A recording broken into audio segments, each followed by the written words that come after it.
voicing sound as normal hearing listeners. Now, we know that they're as good as detecting level difference, but we want to know further, is it going to be harder for them? Even though they make the decision accurately, is it going to take them more energy or more processing in order to arrive at that accurate decision? And we think that naturally, if it's harder to make this decision, you will want to spend more time to think about it, maybe compare the options that you have. We've all experienced all of that in our life, right? If this is a hard decision to make, I want to think about it a little bit more before I come up with an answer.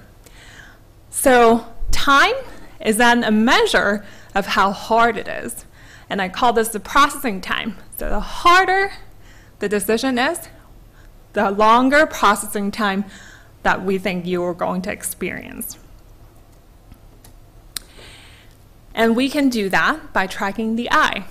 And interestingly, as the saying goes, the eyes are the window into the soul, and it's actually pretty accurate. Researchers have been actually studying the eye by tracking where you're looking at to understand decision making for a very long time so far. And we can track your eyes and understand this process and how you come up or arrive at a decision. And initially, or this research has been mostly done in understanding language processing, actually. For a lot of linguists, they use eye gaze behavior to understand how you pick out words in this relatively complex picture in here. So they will test something like, the boy will pick up the, and there are a number of objects on this picture. There's a boy over here. The sentence always starts with, the boy will pick up. So you don't quite know which item he's going to choose, either the ball, the cake, the truck, or the train. So these are the items that the boy may potentially pick up. And if I fill in the sentence with the word cake, and notice that cake is the only food item on the picture, and it's a very different word than the other ones, your eye will actually switch from the boy directly to the cake right away, because it's easy. This is very easy to figure out that, oh, she meant the cake. And in this case, we actually will be able to observe very fast looks to the word cake, or to the image cake. Now, however, if I change this word to train, which I'm trying to have you look at the image of a train, but because there's also a similar item on this picture that's a truck, this word is both similar, probably harder to distinguish from the word train and noise, and also there's similar category items. It will actually take you longer time to probably have to compare between these two items, and oh, did she mean the train or the truck? Maybe one or the other. Oh, it's probably the train, but no, probably the truck. And then, oh no, maybe the train instead. So it will take you longer time to decide on the word train. And in this case, you will generate a slower looks to the word or the picture train. So by comparing these two curves, we can understand how fast or slow when we make a decision. And we are borrowing this technique in our lab from the linguists to actually study binaural sensitivity when we are doing this simple task that I previously explained about. We invite our listeners to come into our lab where we have them put their head on the chin rest, and there's this infrared camera with automatic pupil detection that captures the eye while the person is looking and searching for the target item on the monitor screen. And for someone who is having a hard time trying to pick out which direction the second sound is moving to, their eye will probably do something like this. Maybe switch in between the two options before they fixate on the target left to indicate the direction of a second sound moving, and use the mouse click to click on the answer. And we will be able to capture with the eye tracking camera where the eyes are looking at during this whole time to create something, the curve that you see in the previous slide. And I tested many different level differences, and notice that all of these level differences that I tested are always much larger than the smallest level difference of 2 dB for most cochlear implant users. In this case, I always can figure out where the second sound is moving to. They will sound a little closer for something that's in smaller level difference. A blue star indicates an intermediate perceived distance between the first and second sound, and the red one is the furthest away. But remember that all three different level difference conditions were all very easy for cochlear implant users. And this is the eye gaze behavior that we observed. Notice that the black curve is this 5 dB level difference, still very easy to listen to. The blue curve is a 9 dB level difference, even easier. So all of these three curves generate a very accurate response. And what we found is that bilateral CI users make faster decisions when the level difference is larger or when it's easier. So this is very exciting news for us, because moving forward, we can now have a new measure to understand how to make these even easier for listening. So the take-home message is that bilateral CI users can actually have very good binaural sensitivity that are similar to listeners with normal hearing. And now we have a new way of understanding binaural sensitivity through CI users' eye gaze behavior. And this will help us to answer in the future, why was it so difficult to listen with many talkers in the background? Is it because these talkers are located in very close proximity, so it's harder for you to distinguish them? So it takes you a longer time to figure out where they are, and before you proceed to understanding their speech.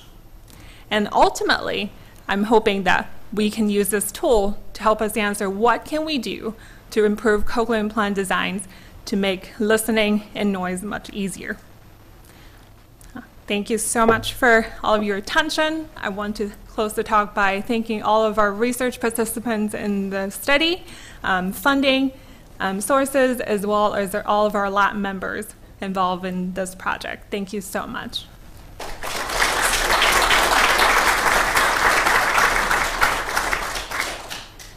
So I have a few minutes for questions. Yes?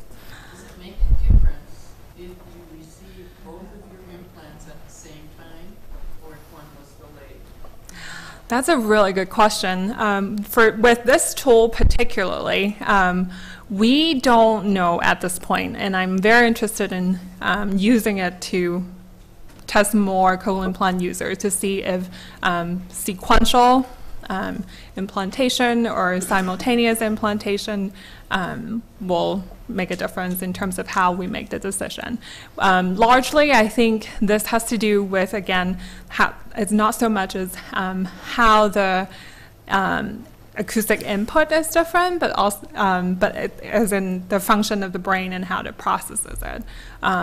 But I do think there might be an impact or an effect of acoustic deprivation, but this is a very new tool that we're starting to use to look at measuring binaural sensitivity.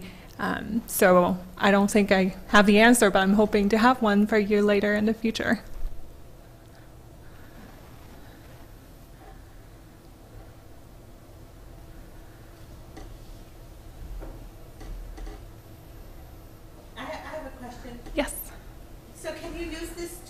young children as well? Yes. So I have been working with children who are as young as 8 years old, with cochlear implants, and children with normal hearing, as long as they can sit still. And it's actually very interesting experience, because we actually modify the computer interface to, instead of just having 2 boxes, we are creating a video game where the children can actually have an interactive experience, seeing an avatar or a little penguin takes a couple jumps and disappear under the ocean, and may reappear between 2 icebergs that we use to replace those left-right text boxes. So it's very interactive. We think that the children love it. There are a few who actually wanted to do more when I said, okay, time's up and you're ready to go home. So we do create these very engaging experience for our participants in our lab, for sure. Yes? How long were these people implanted? How long have they had their implants? And then if they were implanted for a certain amount of time, what was their intervention? Did they have assistance in learning to listen to different sounds in the background? From my data set that I show, so all of these cochlear implant users are adults currently in the data that I show. Let's see. We have some very experienced cochlear implant users, and we have both actually young and older bilateral cochlear implant users. So we do see quite a bit of their demographic, in terms of their demographics, and in terms of their use experience, in much of variety, but a large number of them still have very good sensitivity. Yes? Does the fact that you're using the eye gaze Mm-hmm. measurement mean that there are more places that can do this kind of research? Or is it already well established that the eye gaze is a common tool? It's an established tool in a different discipline, in language learning, actually. So there's this paradigm called the visual world paradigm. That's the picture that I show. That's one of the variations that I am showing in my talk. It's from the visual world paradigm. That is a very well-known paradigm and a tool that's used with eye gaze behavior, but I believe largely within language processing and psychology. So this is the very first time that we're using it to study spatial hearing specifically. Yeah. Thank you.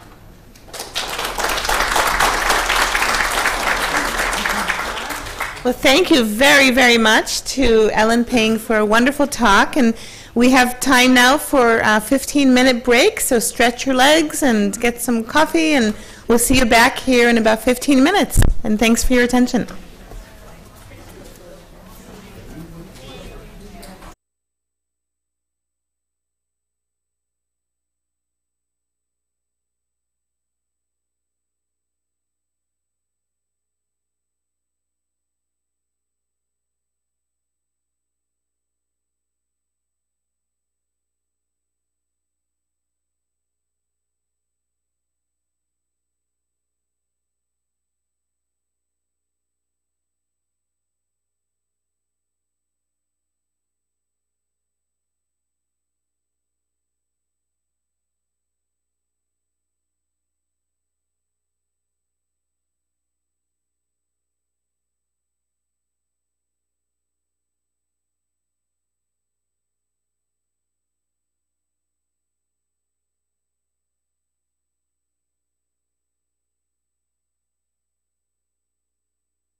find out from our manufacturers about all the hot, new, wonderful things they have to offer. And when we're done with the next part of the program, please feel free to mingle afterwards. We have so many good things to come. So I have a couple of quick announcements. The first one is that in a little bit we're going to have some panels. One of them is for our community panel, which are cochlear implant patients, people who really do use them every day. And if you have some questions for them, we had little pieces of paper when you first came in on the table, and Teresa, who's standing here in the jean jacket, has more empty pieces of paper. We can pass them around in case anybody has a particular question. We'll pass them on to me, and then I'll help to moderate that panel. And then the second piece is that some of you have asked about participating in research, and there are some flyers out on the table, and they unfortunately say that they ask if you have bilateral implants, but actually you can have 1 or 2 cochlear implants to participate in research. And so please take a flyer or send an email or ask one of us about that. We're always happy to recruit adults and children, or if you know somebody in the community who might be interested, please let us know, and you can have any of the 3 kinds of devices to participate. Okay, so our next speaker is one of my favorite researchers on campus, Dr. Karen Cruikshanks, who has really come on my radar, especially in recent years with her amazing work that she will tell you about today, with a very large cohort, large group of people that she and her team have been studying for many, many years, one of the largest studies in the world that tracks people throughout their lifetime. And what's really wonderful is that Karen is not in the audiology or otolaryngology world. She's in population health sciences, and people who work in that field really deal with questions that have to do with the larger population and how does what we learn impact world health in general. So thank you so much for being here today, Karen. Really a pleasure to welcome you to tell us about preventing age-related hearing loss and the impact on cognition and quality of life. Help me welcome Dr. Cruikshanks.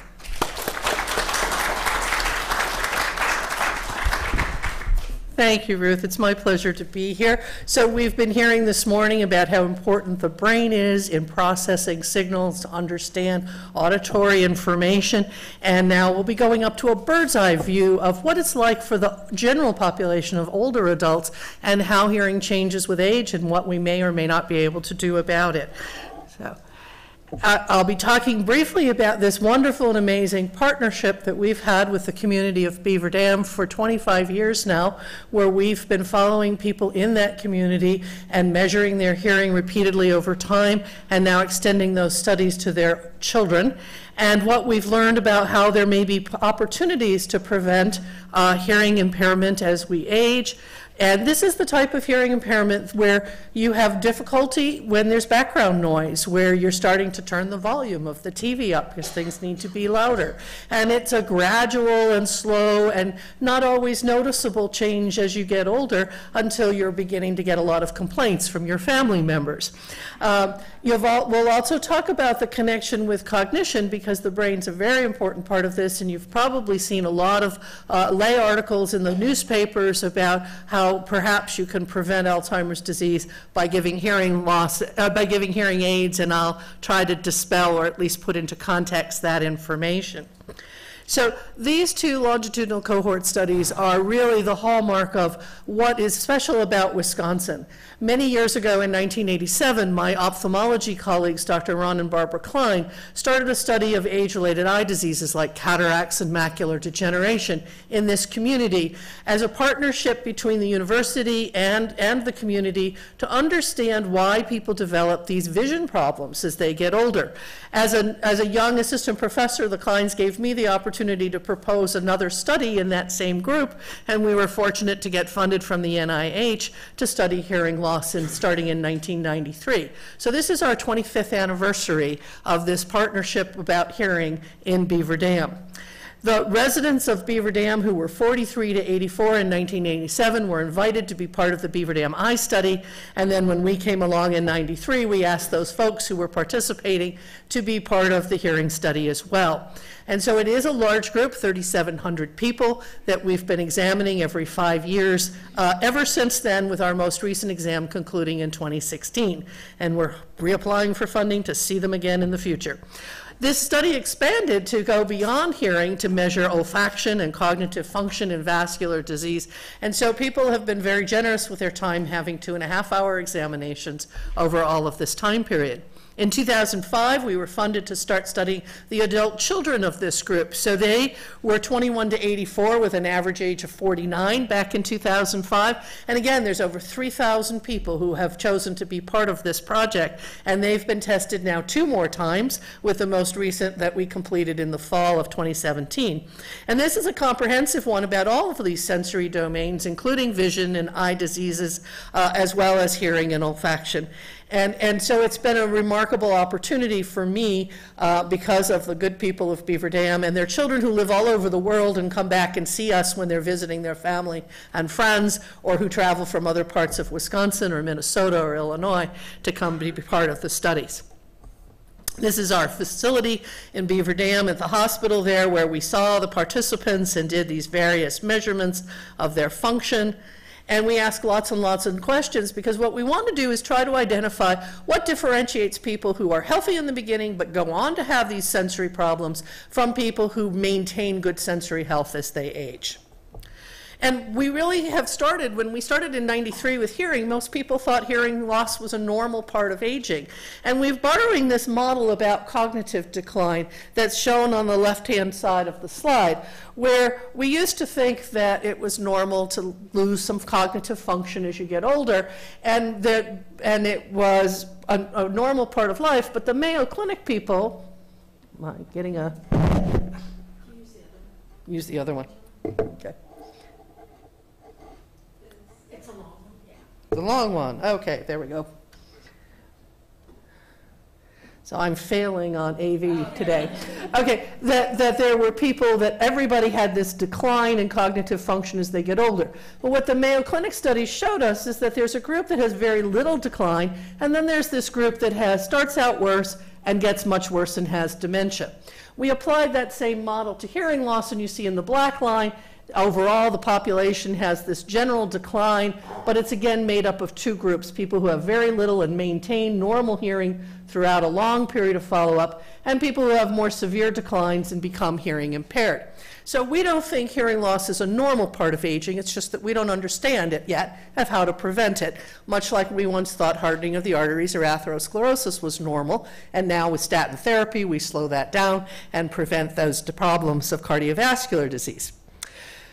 And the reason we think that it's important to think about this more broadly is because not only are there changes in the cochlea like we've been hearing this morning, but there are changes that may be happening in the brain, and this brain shares this environment of the body, and just like diseases of other systems like atherosclerosis and inflammation may be affecting other organ systems, they may be affecting the auditory system as well. That person has behaviors and exposures and emotions and beliefs that may affect health.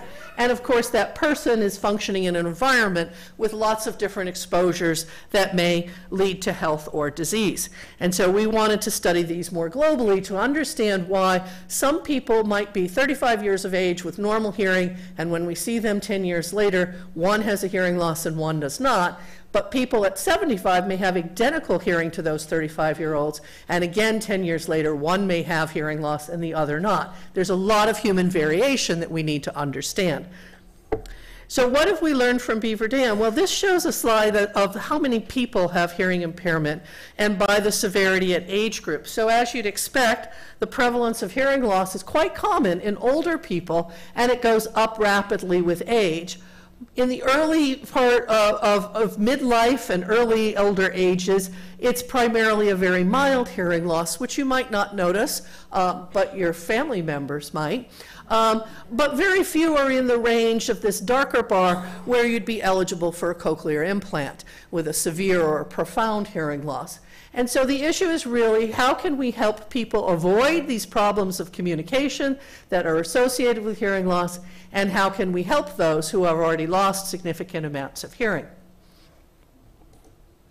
This slide shows the incidence, or the risk, of developing a hearing loss by age.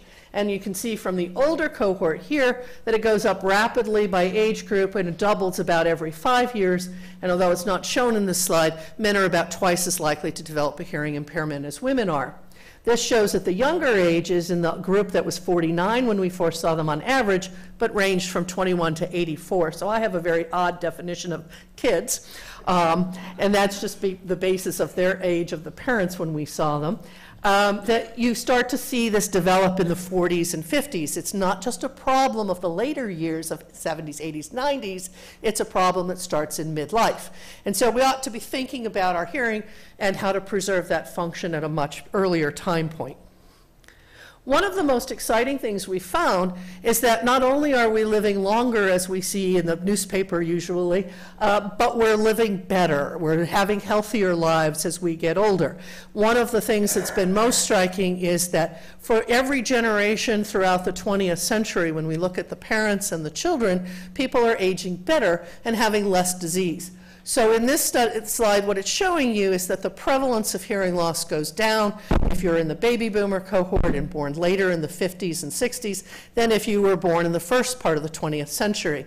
And we've now shown that's true for incidence as well, that the risk is dropping dramatically, which is a very important signal that this is a modifiable and preventable disease, because genetic changes don't happen very quickly over time.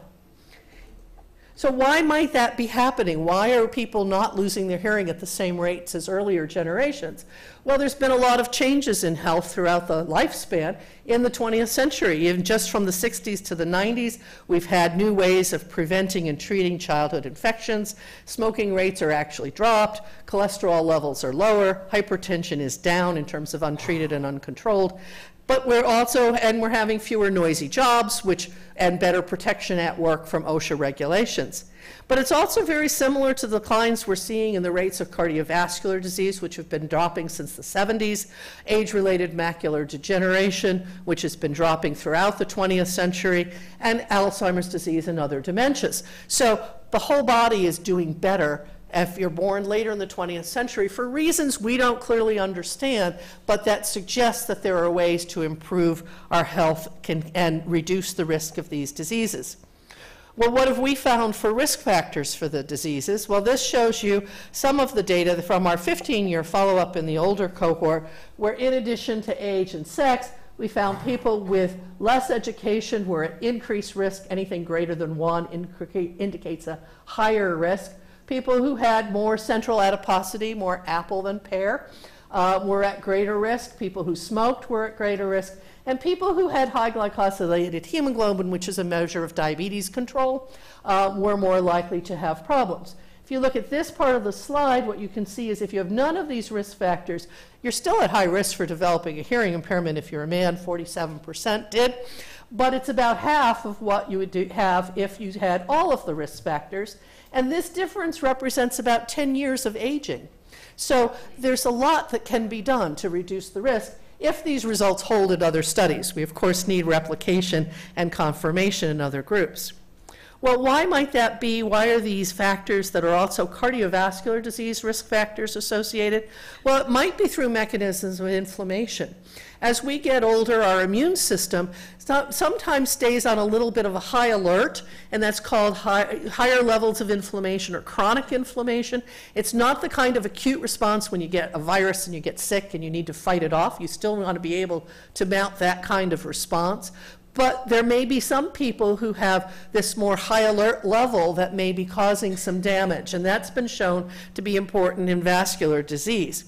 This is work done by a former grad student, Dr. Scott Nash, who had showed that this C-reactive protein, which is a marker of inflammation, was, if you had higher levels of that, you were more likely to develop hearing impairment, adjusting for all the other factors. And it was about a 2-fold increased risk in those younger, less than 60 years of age. in his work, he also showed that the more markers of inflammation, the more biomarkers that were elevated, the more your risk was increased for developing hearing impairment over the follow-up time. We've also studied atherosclerosis by doing carotid ultrasound scans of necks and measuring how much thickness there is in the wall of the artery and whether there's plaque in the carotid artery that you see there, which impinge blood flow, which is important not only for getting oxygen to the cells, but for removing waste. And it's this, even though the neck is not that important for the ear, it's a generalized marker of what's happening in the vasculature throughout the body.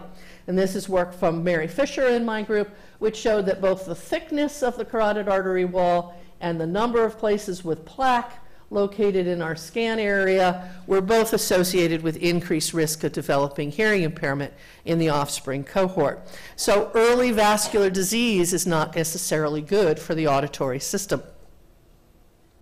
In addition to that, if you put all of our results together, what we're finding now is that there are a couple of things that are good for you if you have more education and if you exercise, which is never the message I want to hear, since I'm fairly sedentary, that you have less risk of developing hearing impairment. Now, fortunately, this isn't being physically fit and working out really hard. This is moving, which even I struggle with. But these were people who were fairly active a few times a week, but not necessarily intense exercise. Smoking, like it's bad for most of our systems, is bad for hearing. The central adiposity, or carrying your weight in your middle, or being obese, hyperglycemia, inflammation, and atherosclerosis. Much like the list you'd see for heart attacks or for strokes. And so perhaps we can improve our auditory health as we age through the very things we're doing to preserve our lives and reducing our risk of major cardiovascular events. And so it's an added bonus. We'll not only be alive, but we'll hear and communicate better as we enjoy those extra years. At the moment, there's nothing we can do to prevent hearing loss because these results, of course, need to be replicated not only in other observational studies but in some clinical trials to convince people that our group is right. We are a minority opinion. And as epidemiologists, we think about three kinds of prevention. So ideally, we'd want to keep people healthy and they never develop the problem. Otherwise, you'd like to have something you could do that would immediately fix the problem and it would go away, and there's no secondary prevention for age-related hearing loss. So really, we're looking at how do we help people who have lost hearing. It's through tertiary prevention of minimizing the impact of that hearing loss through things like cochlear implants or hearing aids or counseling and rehabilitation. But there's some problems with hearing loss, which is it's most often undiagnosed and unrecognized and untreated. And so some of the work that we've done in this cohort study is to show that there's this huge unmet need and bring awareness to the problems of hearing loss in aging. This slide shows for both the older cohort and the more recent cohort that most people, even with communication problems, have not had their hearing tested in a very long time. So less than half are getting hearing testing in some 2 to 5 year time period, suggesting that there's a lot we could do to improve the detection and offer help to people with communication problems. But what is that help? Prevalence of hearing aid use is notoriously low. In the original cohort, 14% of the hearing impaired used hearing aids at that time, and I had hoped it would get better. But no matter whether you have a mild, a moderate, severe, you're reporting handicapping problems from your hearing, or you test with poor word recognition, very few people were using hearing aids in either of the studies. And there's a lot of speculation about what that reason for that might be. We hoped that by identifying the hearing loss and telling people in their letters after their exams that they should talk to their healthcare providers about their hearing because they might benefit from amplification, that would have some impact. But even 10 years later, only a third of the people we told that to had bought a hearing aid. And so there's a huge lag in getting a hearing aid and choosing to use one. And this is a major issue that this country is facing now. Well, common wisdom is it's about cost, but we wanted to look at why are people, what are the factors that lead people to get hearing aids? And what we found is one of the most significant predictors was that they thought they weren't doing well with their hearing. There has to be this recognition that you have a problem in order to seek care and accept help. We also asked people they could answer more than one thing. What were the reasons why they didn't get a hearing aid? And the biggest reason often was they didn't think they needed it. Cost did factor in there. But clearly we've got some barriers to overcome in order to deliver healthcare services to hearing impaired people. Well, I'm always very skeptical about common wisdom because well, my mother would tell you I've been a difficult child all my life. But I don't believe what everybody else thinks is true unless you can convince me. So I'm kind of a doubting Thomas and maybe should have been from Missouri instead of Connecticut. But here's some data from a study in Iceland where hearing aids are provided for free as part of the healthcare system. And it shows that for people with mild hearing loss, they don't use hearing aids either. It goes up a lot as the severity goes, but even then there's only about 80% using hearing aids of the people with a moderate to severe hearing loss. So it's not just about being able to afford it, it's about wanting it, finding it useful. We know there are some technological limitations about how well they work. They may have variation in who they work well for reasons that we don't know, but it suggests that we need to do a better job understanding who would benefit from a hearing aid in addition to thinking about technology changes. Interestingly, they had the same kind of result in this study in Iceland that said the people who thought they had a hearing problem were more likely to use a hearing aid. So again, we have to think about that person's view of their need, what environment are they working in, so what's the demand on their hearing, and how the technology that's available can be best used to serve that problem, and then get over the issues that they have to get health care and actually get a device. And here's in our studies what the hearing aid use by severity is. And we see that, yes, we do a little bit better with hearing aids among people who have worse hearing, but even then these rates are much lower than you see in Iceland. So cost probably is a piece of the puzzle.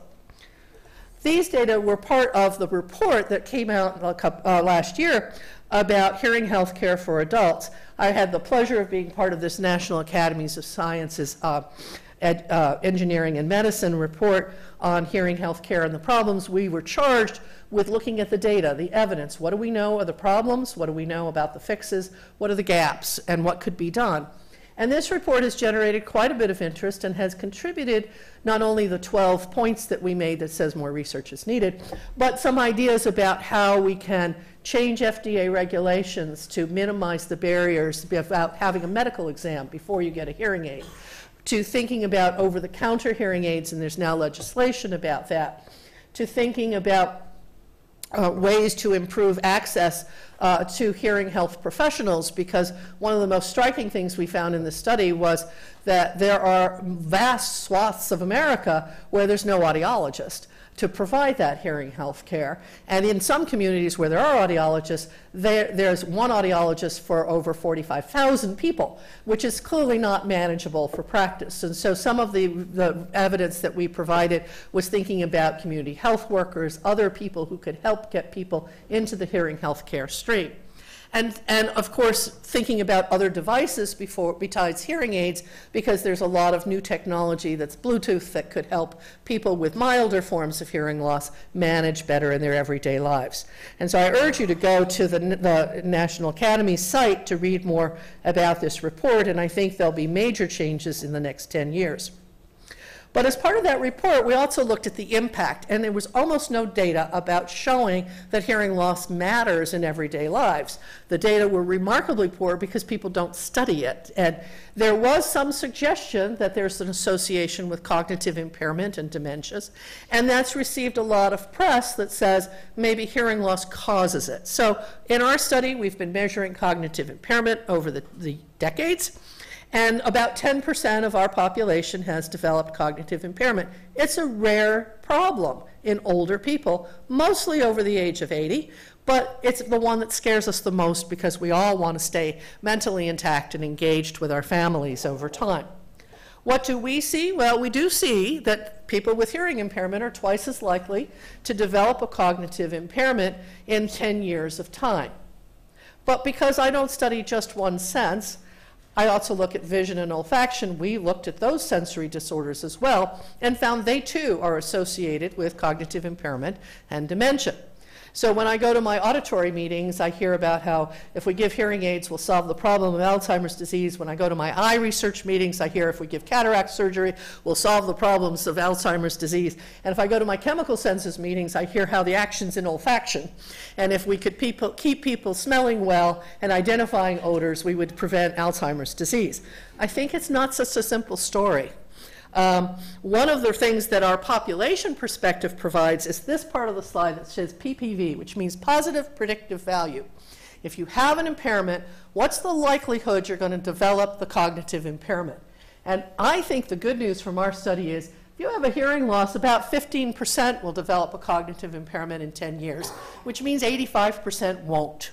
And so if you have hearing loss, there's no need to be in a panic that you're losing your mind as well as your auditory function. It's not a death sentence for your brain. It's a warning sign that things aren't working as well as we would like them to. If you have vision impairment, your 20% will develop a cognitive impairment, but 80% will not. If you have olfactory impairment and you can't name the odor that you're smelling, you're a bit higher risk, and that's probably because a lot of that odor identification happens in the part of the brain associated with memory and where we see plaques and tangles from Alzheimer's disease. And so 25% of those folks, which is a much rarer condition, will develop cognitive impairment. But even if you have all three, 60% don't develop cognitive impairment. So it's an important thing to study, but it's not clear why. Some of the reasons that have been speculated about is that for hearing impairment, if you have a hearing impairment, you become depressed, socially isolated, you don't have stimulation, and that causes brain changes. Well, I think that's an overly simplistic model, but we took a look at what data we had to see how that would hold up. And in our study, here's some data from our 70 to 79-year-olds with and without hearing impairment. And we asked them about how many activities they engaged in at least once a month. And there's no difference between people with and without hearing impairment. The Beaver Dam community is very engaged in civic groups, in church groups, in family groups. They're out there being part of the world, and they're doing at least 3 activities every month. We also used Carol Riff's questionnaire about some psychological aspects of resiliency that she's shown have been important for maintaining good health and aging. Positive relations in life and having a sense of purpose keep you healthy. And what we found is that the maximum score on her scale is 49, and the people in Beaver Dam have very positive relations, strong purpose in life, and there's no difference between people with and without hearing impairment. We also looked at a measure of depression, the SES-D scale, and there's very little sign on the average of depressive symptoms. These are limitations in your abilities to bathe, toilet, transfer, the major activities of daily living. They're not very impaired. They may have one instrumental activity of daily living, which includes walking long distances and pushing heavy chairs across the room. So not too bad for people in their 70s. I've not been able to do some of that for a little while. And in terms of cognition, this is the mini mental state examination where a score less than 24 indicates cognitive problems. And I think a perfect score is not 30, which is the maximum, but 29 because I never know the date. I think they're doing really well. We also found some interesting data from this thing that the Bureau of Labor Statistics does, looking at how people in America spend their leisure time. So this is a national study which shows that older people compared to teenagers spend about the same amount of time socializing and interacting, a lot more time watching television, but there's really no evidence that they're doing activities less in terms of social activities and engagement. So there's not a lot of evidence that they're withdrawing from society and that they're depressed, sitting home alone. We also found that it didn't impact choices to retire, which might be another way of thinking about changing your lifestyle because of your hearing loss. People who had hearing impairment were similar to those who had no hearing loss in their choice to retire and the age at which they retired. So we don't have a lot of evidence that there's this severe impact of hearing impairment, although we all know it does make communication with your loved ones much more difficult. And so it's an important problem to address. So that made our group think about, well, why? And why do we see these same relationships across all of the sensory functions that we measure? And I think that's the key, their functions. When we measure contrast sensitivity, which is vision, where Believe it or not, there are letters down here. And you look to see which the lightest letter you can read. Audiometry, where we listen to the tones, or odor identification, where you're presented odors and asked to name them. Those are all measures of function, sensory function. So it's not just about the pathology in the eye from the cataract or the macular degeneration or the cochlear changes that are important in the damage that causes hearing problems. They're measuring the signal processing that you heard about this morning that's so important, is how is the brain using the signal that it gets? And when we think about cognitive function, that's kind of the same concept. We're interested in executive function and memory, but the tests that we do, whether it's the mini mental, which asks you to know the date and your location and do some simple tasks, or the auditory verbal learning test where you remember words, or verbal fluency where you generate words with certain letters, or paper and pencil tasks where you have to connect numbers or numbers and letters, or code symbols. These are all functional measures as well. So in both the cognitive tests and the sensory tests, we're measuring brain processing. And so that's the way we're starting to think about how to think about healthy aging, is that all of these systems involve neural processing and share a common environment in that person and that world, and that perhaps the same things are affecting multiple systems. So we are now using mathematical modeling to put all these tests together in what we call a brain aging model, and we find that the factors that were associated often across all of these sensory and cognitive domains are important in our statistical modeling, suggesting that education and exercise are good for brains, central adiposity, hyperglycemia, inflammation, atherosclerosis are bad for brains. And the one that raises the most eyebrows is being a teetotaler. So not drinking any alcohol at all for the past year is not good for your brain. Well, that's a popular message among my grad students.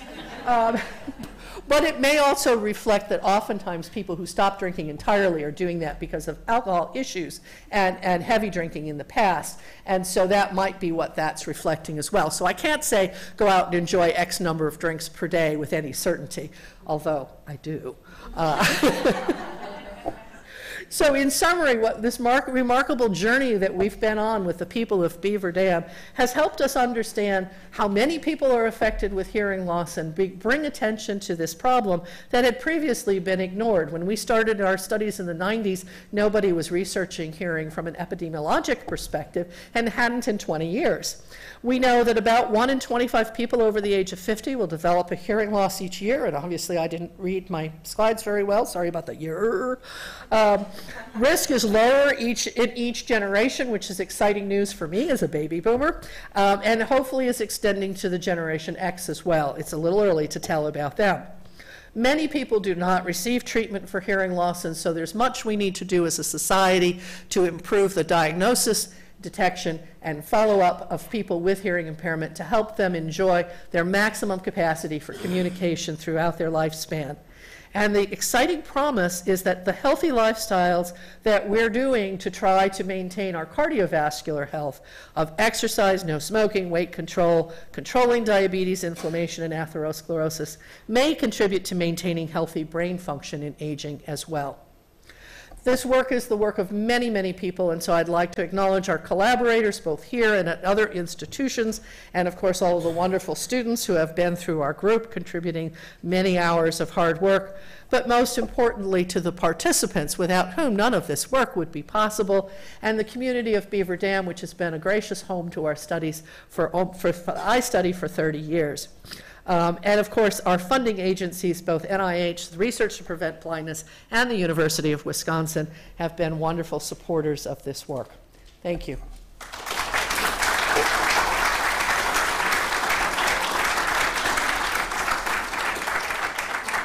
Questions or not? I think, yeah, if we have maybe 1 or 2 questions, we can take those. Can you define primary, secondary, and tertiary prevention, please? Sure. Primary prevention is we prevent you from getting the problem at all. So if you take your statins and lower your cholesterol, you might never have a heart attack. That would be an example of a primary prevention. Secondary prevention is you have the heart attack, but you go to the hospital and you get cared for and you're better. And so there's no long-term consequences in terms of your lifestyle, ideally. Or you have an infection and we give you an antibiotic, it clears up, it goes away, and there's no sequelae. Tertiary prevention is we can't get rid of the problem. You still have the hearing loss, but we can help you manage it better. So we can help you with medications or devices that help you minimize the impact of that disease on your life. So if you had a mobility problem or a joint problem and you used a walker, that would be a tertiary prevention to help you from falling, keep you from falling. Well, thank you There's one more, or can we take that? Okay, one more quick question. Okay. There's a massive amount of data. I have sensory overload right now. I need, for several reasons, I need some more better access to this information.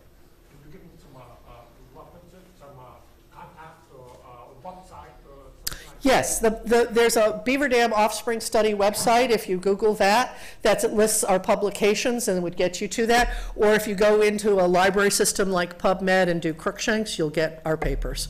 Yep, yep. Thank you very much. Thank you so much.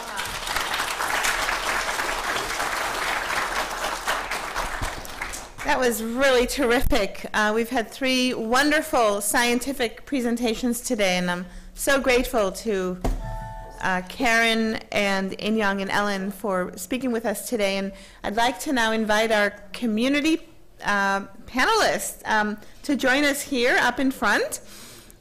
We have 4 people who were listed on the program, and a couple more people who I found out this morning would love to join us. So please come up, and this is wonderful. Thank you. No, all of you, please come up. I'm so glad you're here. This is great. Yeah, sure. Wonderful. Thank you. These are my role models, our cochlear implant recipients who share their stories with us, and I always learn so much from all of you. And so what we're going to do is start with Soren and Kaylin.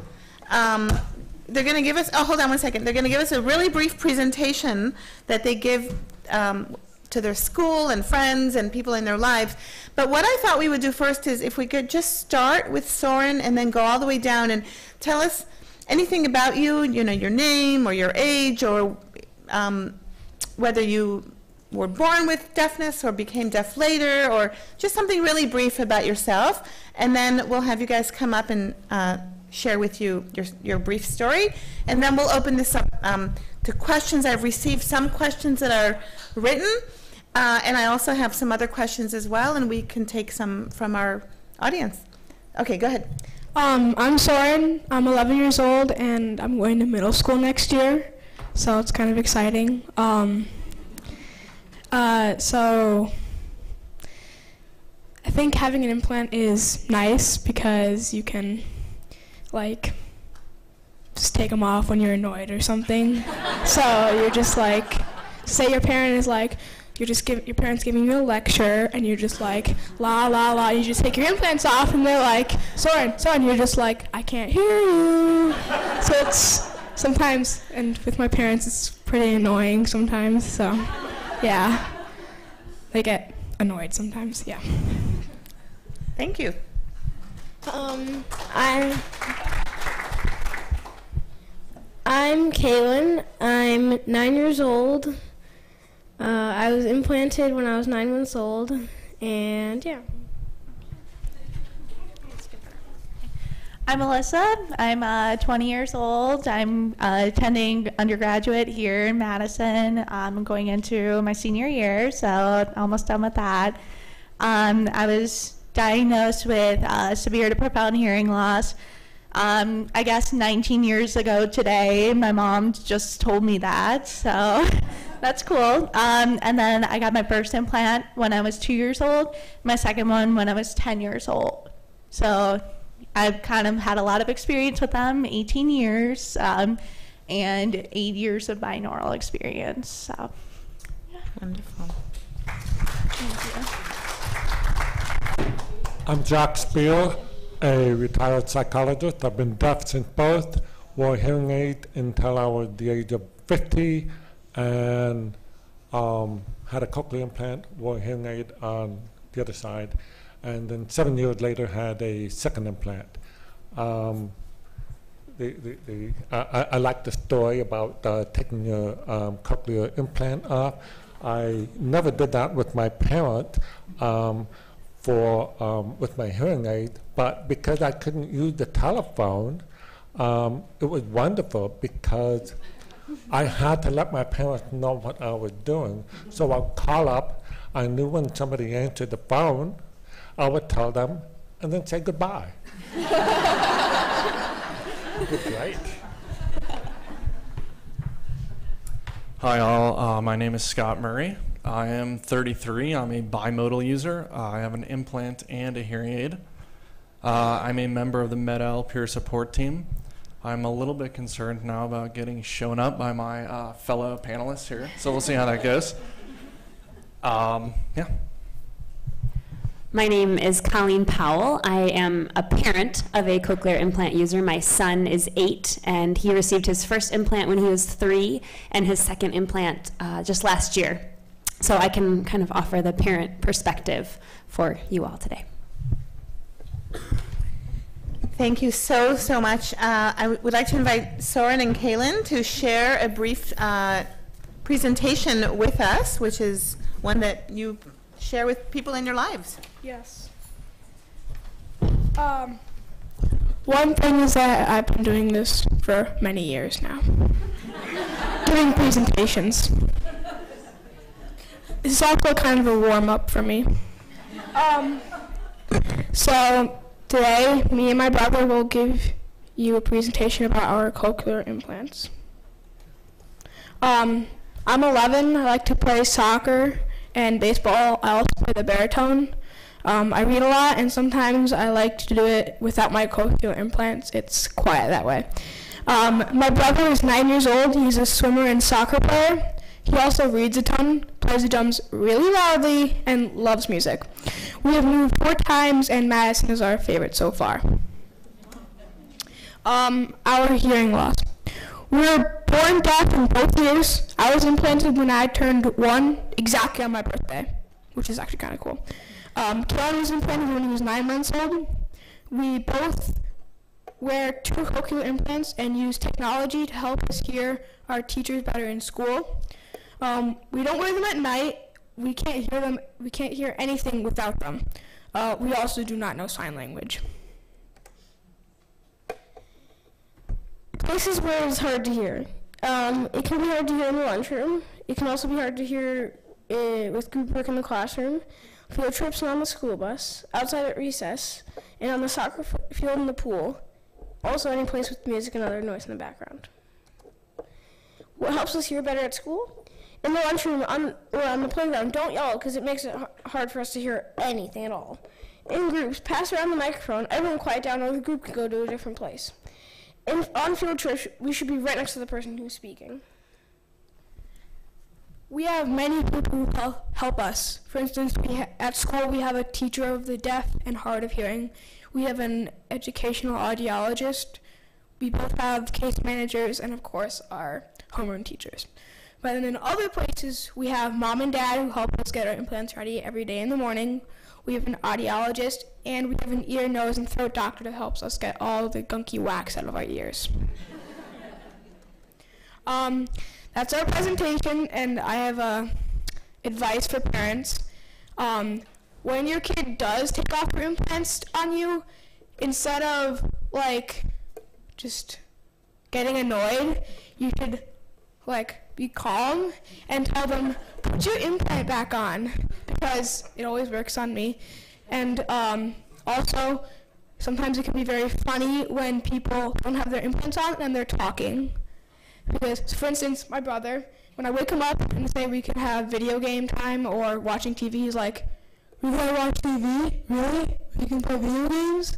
it's hilarious. So if you do that, don't be surprised.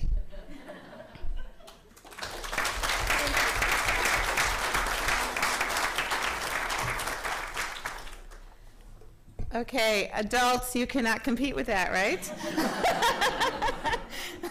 Thank you so much, Kaylin and Soren, for sharing your story. And we have some questions that are, some of them are really for everybody to answer, and some of them are more specific as I go through them. So one question that I think probably everybody can address has to do with when you go from being hearing impaired to deaf, or being born deaf, and then you get your implant, you get speech therapy, you get training, right?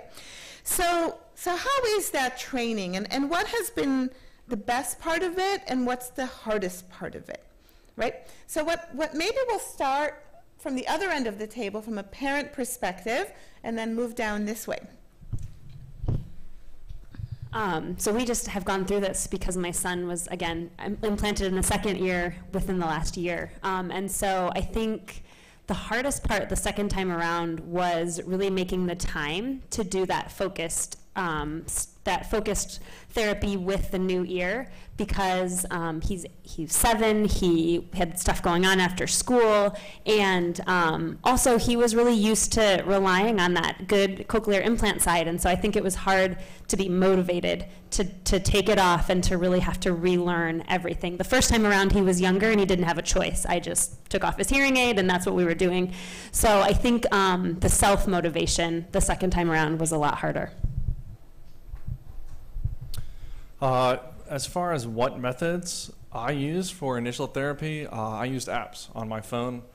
There are several apps out there, I think free and paid, that you can download, and they help you with basic word pronunciation, listening skills, that sort of thing.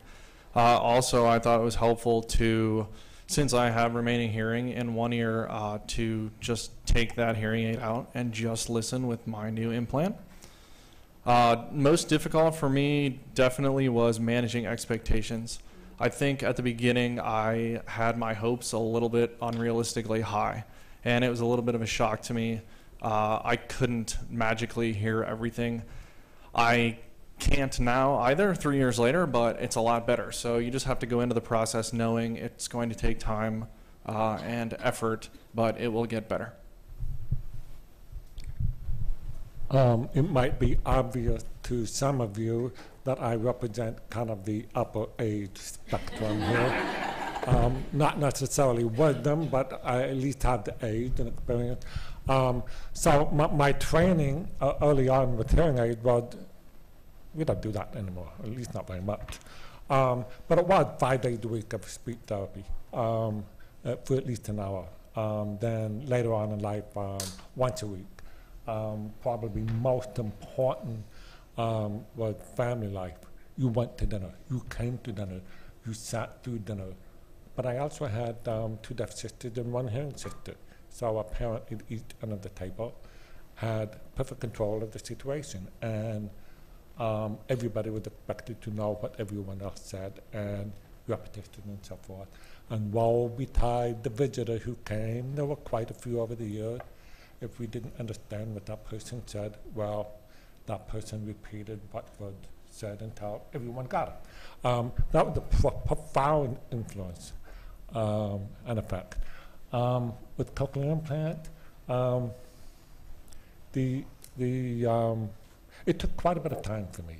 I was used to power, volume, more is better, and that was the most difficult aspect of cochlear implant for me to deal with, reducing the power, and it took time.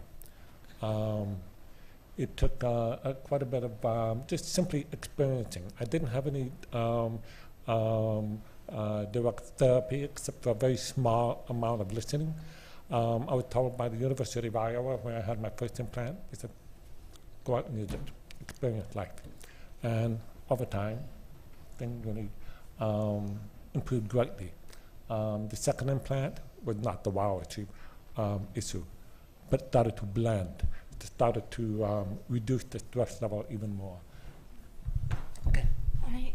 So I had a little bit of time between my diagnosis and receiving my cochlear implants. So in that time, I received auditory verbal therapy, and I also received sign language. I don't remember much of that now, but once I got my cochlear implants, we focused on auditory verbal therapy and not as much sign language. So I went through that from, a year-old to probably when I was 8 years old. And then after that, with my second implant, when I was 10 years old, I didn't receive direct auditory verbal therapy or anything like that. They sent me home with an MP3. I had my own MP3 player. I downloaded a bunch of, sentences. I had a big booklet that I could follow through those sentences with and try to figure out what each sound meant in my new ear and map that. That lasted for a little bit. It's hard, like you said, with the second implant, really isolating it and making sure that you're getting that one experience with your one ear. But yeah, now I mostly work on my second implant, especially with music. I like taking off my first implant and just listening to music, on my way to the bus stop in the morning or anything like that. And that's the way that I continue that, since I do have quite a big gap between my 2 ears. I don't remember my training.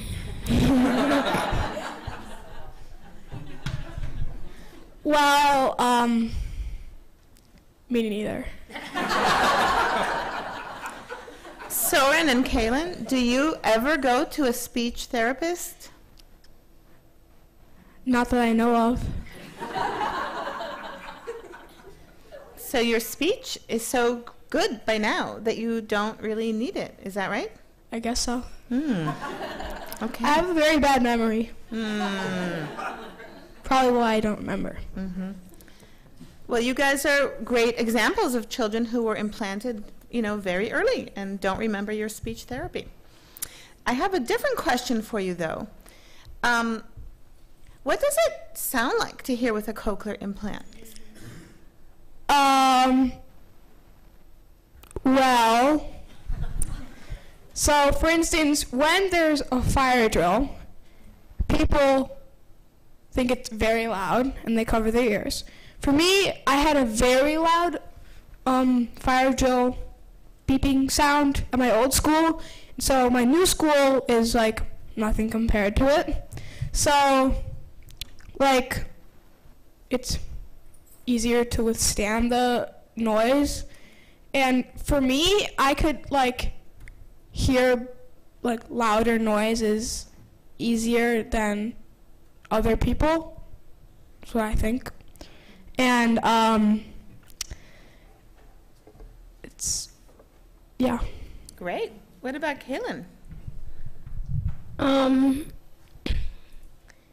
I think it can be difficult sometimes, but sometimes it can get a little, like Soren said, a little easier with louder noises. Like if you hear like something that's like repeating like loudly, then it gets a little easier as you hear it.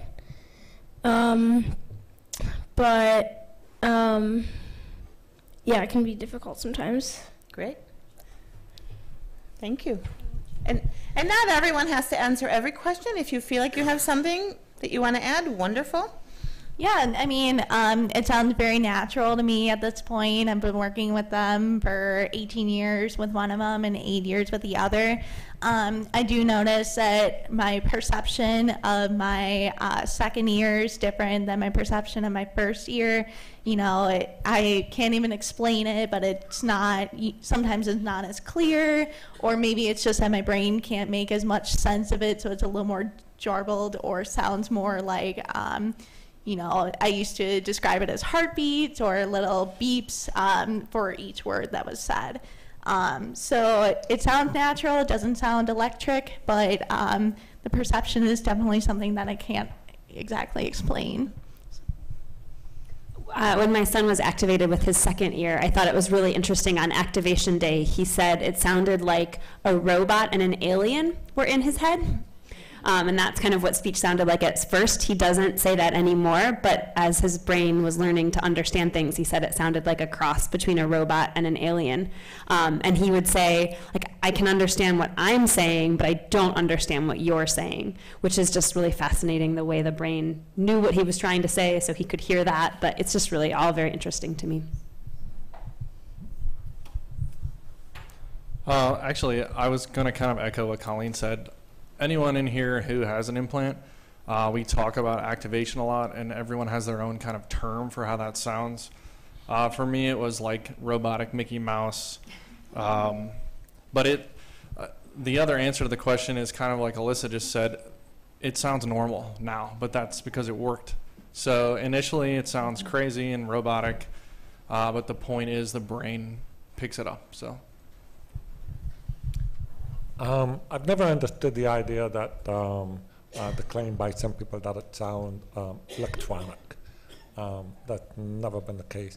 It has been the case at times that it doesn't sound natural. And of course, my comparison is when I had hearing aids. One of my biggest issues when I got my second implant was that they didn't sound balanced. They didn't sound a sense of equivalent. And it wasn't, so I've had about 7, 8, 9, 8 years now to implant. What is interesting is that I now have that balance, but that took over 5 years. And all of a sudden, bam, I got received a mapping, and it was great. And I did not want to go back. And I did eventually, and one small change, and it ruined it. We went back to the old one and made tiny changes. What is interesting is that I think I'm functioning very well. Sunday morning, our tradition is my wife, who is sitting up there, she and I will go out into the living room. I'll drink coffee, she'll drink tea, and we'll read the newspaper. I have one implant on. I'm fine. A little while later, she'll say, "Do you just have one implant on?" And it's like, I don't understand how somebody can pick that up, because I think I'm functioning just fine, but there's something there that isn't quite right. My sisters can do that with me too. They can tell whether I have none of my implants on or just one by how I talk and by how I respond to them. So. You want to add something? Yes. Wait, what was the question? The question was, what does it sound like to hear? Okay. Yeah. So it can be different depending on what kind of map it can be. It is like, so for me, it took me a long time to find like the right noises. So we went through like a lot of audiologists, and it like was never like it was never fit with me. And like, for instance, whenever I went to the fireworks, like when the fireworks went off, then I would just rip my implants off because it was just so loud for me. And it took us a while until we found one person. I have no idea what their name is, but we made the right map, and like when we went to the fireworks, it was like fine. Like I didn't like rip my implants off because it wasn't so loud. Yeah. Thank you. One of my next questions is, you guys talked a little bit about what it's like in school, and we wanted to ask the panel what it's like socially when people are with friends or family. Is your quality of life different or better with the cochlear implants, or with one versus two? How does it feel to be part of the social situation, given that you're working with implants, or given that you're a parent and you're watching your child do that? Do other kids ever ask or say anything about it? You want to think about it, Bruce? Oh yeah, okay, so whenever I go to school, like the first few weeks, people ask me like, what are those? What are those? And it's like, so I get used to it, and then some kids actually like are like shy about it. So then we decided to like make this presentation, like we did up here, and like just tell them about it without them even having to ask us, and then they become more confident, and then they ask us about it. And it's not unusual for someone to ask me, what are those things, because like they have no idea what it are, and they have like they don't recognize them. So it's not unusual, but it happens a lot. Sometimes it can feel weird to have implants if you're like told to do something like for a long time with someone who has no idea what you have, like they have no idea what a cochlear implant is. Then it can feel a little weird because they're gonna ask at one point, what are those? And eventually you get used to it, but it takes a while to get used to that. So. Yeah, I had the same experience where I was pretty open about my cochlear implants too. I changed the battery in my classroom and all that, and I gave presentations in high school too. But mostly in social situations, I tend to like being in very small groups or one-on-one, where I can really focus on the person and maybe lip read them if I need some additional support if the environment's loud.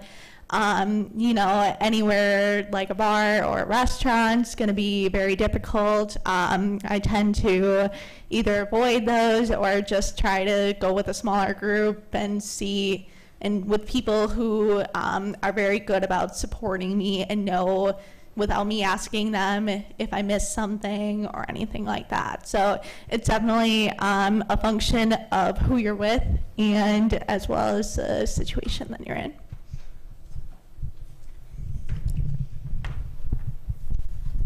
I think I might be showing my age because I am absolutely bamboozled with how few times in the last 19 years that anybody has asked me, what are those? I don't think I can count 10. And one of them was last night, and it was the waitress. It was fabulous. The very best question I ever had was on a bus in Mexico. A young kid said, is that a new kind of cell phone? That was great. Just like you, I avoid noisy situations. I prefer one-on-one. It does have an influence on our social life, very much so. There are people we socialize with. My wife, who is hearing, it has an effect on who we go out with, where we go. Partially because she's so conscious about that, thoughtful. That's enormous. There's a difficulty with being in a larger situation, a larger group situation where you're asking what. And that gets a bit tiresome. You don't want to be a pain. So people tell me, don't worry about that.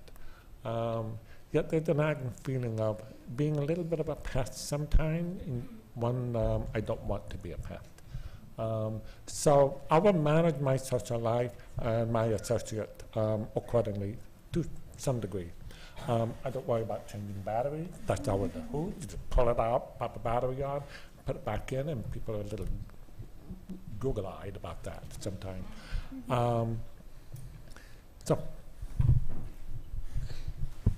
I definitely get asked about it. I get all kinds of questions. What is it? Can I try it? Can we play with the refrigerator magnets? But it's interesting over time, even in 3 years, I feel like there's been a shift from what is it to is that a cochlear implant?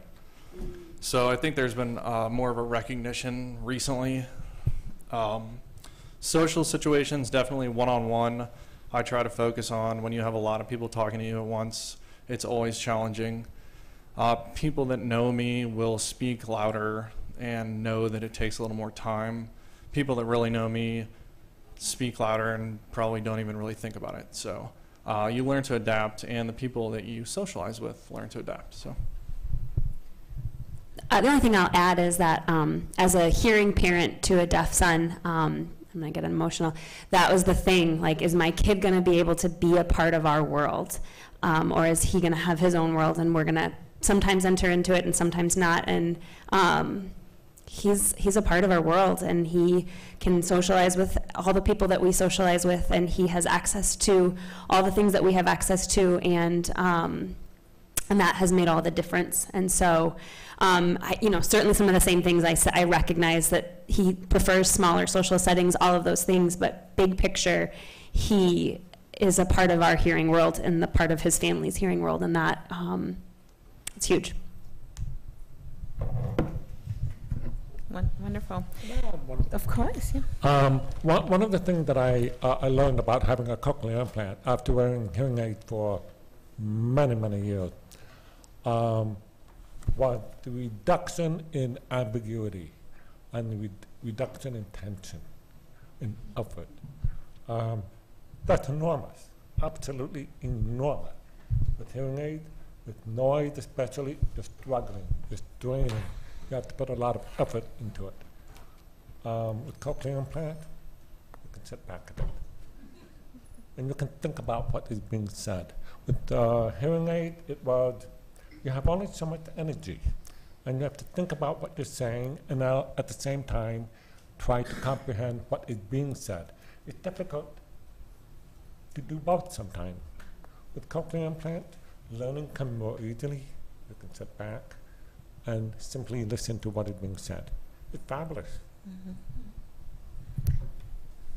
Thank you for everything that you've shared with us so far. And are there any burning questions from our audience? We're running a few minutes late, but I think we can definitely spend a couple more minutes.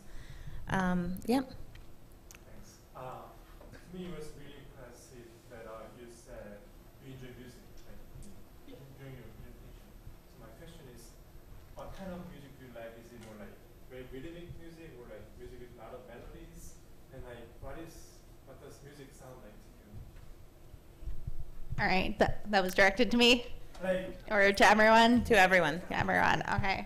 Do you guys want to go first? Sure.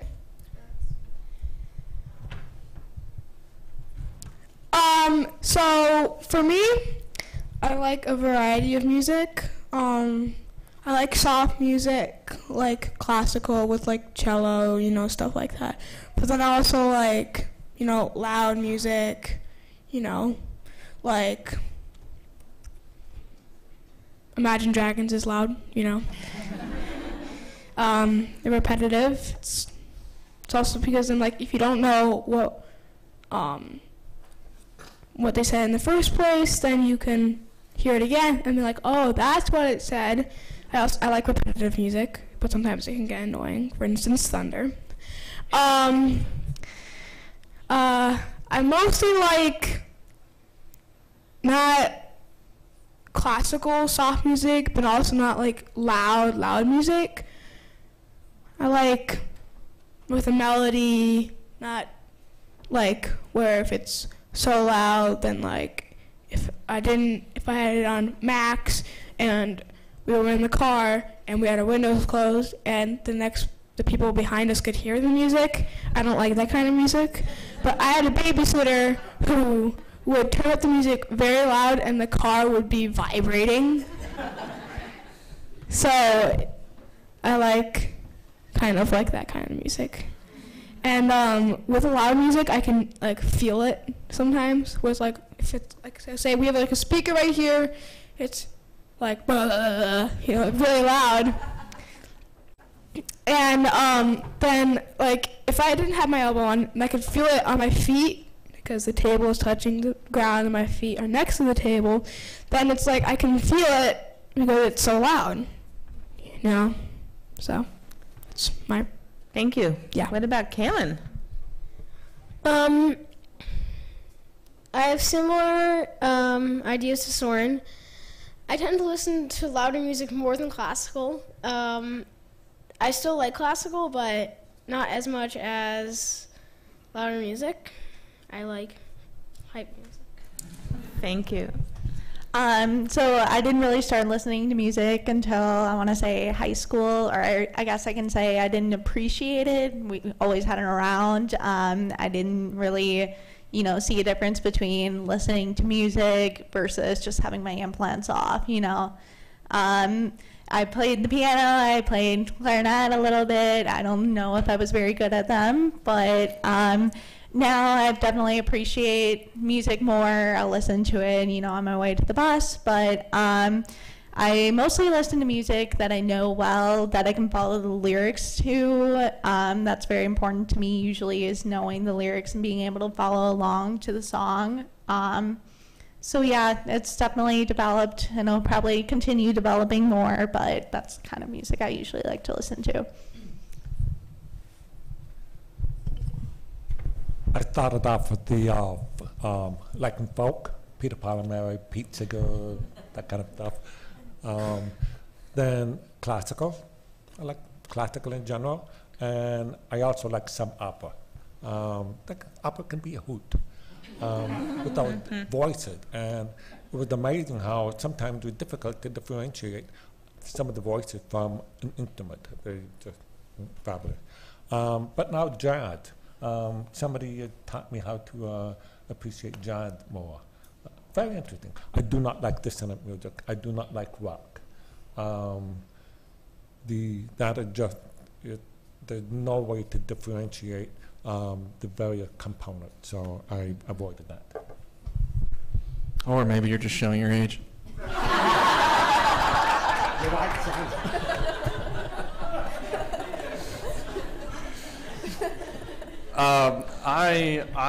I had normal hearing at birth, and I still have some, so it's a little different for me. But music is admittedly hard. I've tried pretty much everything on my implant side. The interesting thing for me is what I can pick out from my implant that I wasn't getting on my normal side. So sometimes I'll pick up, a guitar riff or some bass part that if I just listened to it on my normal hearing side, I wouldn't have gotten. So that's been the most eye-opening part to me. She's old too.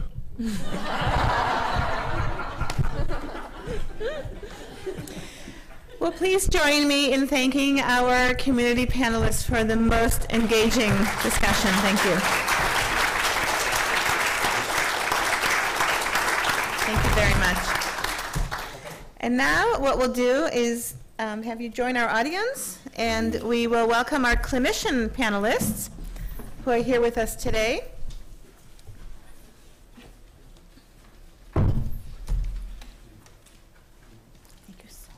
Thank you.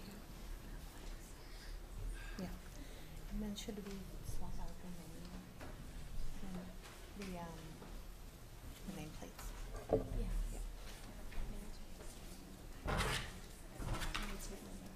Yeah, I think we had 6 and now we have 4, so you can come and join us near the front.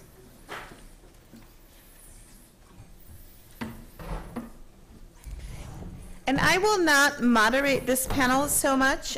We will have questions from the audience, but I would like to invite each of you to please begin by telling us what you do here at our, in the Division of Otolaryngology, and what kind of patients you generally see.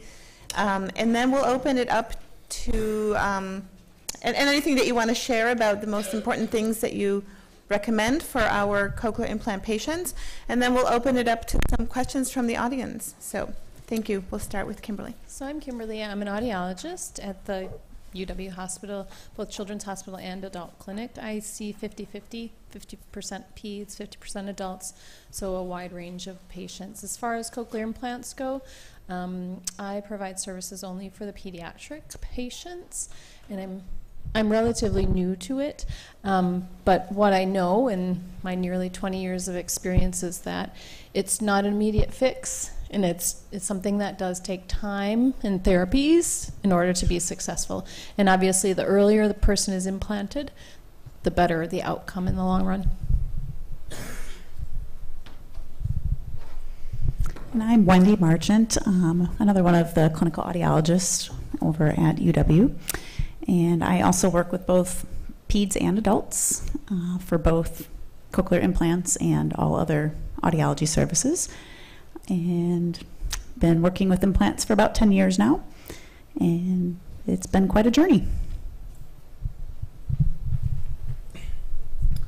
Thanks for having me. My name is Joe Roach. I'm one of the neurotologists at the UW system. I see children and adults. My practice is cochlear implants make up a large part of both my pediatric and adult practice, but I do see a wide variety of ear-related conditions, anything from as simple as a little fluid in the ear up to large tumors that need to be treated. But I do see a fair number of patients who have and continue to benefit from cochlear implants. What I would say to my advice wouldn't necessarily be to anyone to the implantees in the audience, would be to the people who are considering implants, such as that be proactive and make sure that if you think you could benefit from an implant, find one of our talented audiologists who can help determine whether or not this is a good fit for you, because they really can be transformative for many patients. Hello, my name is Jennifer Plock. I'm also an audiologist on the cochlear implant team, and I see only adult cochlear implants. I have for a number of years. My apologies for the casual dress today, but I'm also soccer mom today. So, and I didn't want to wear a dress out in the soccer field. So, I think I would agree with everyone else here that certainly earlier cochlear implantation is better. We as a team also really believe in spending a lot of time both before surgery and after surgery with our patients to talk about realistic expectations, what's going to happen after surgery, and what that journey could possibly look like.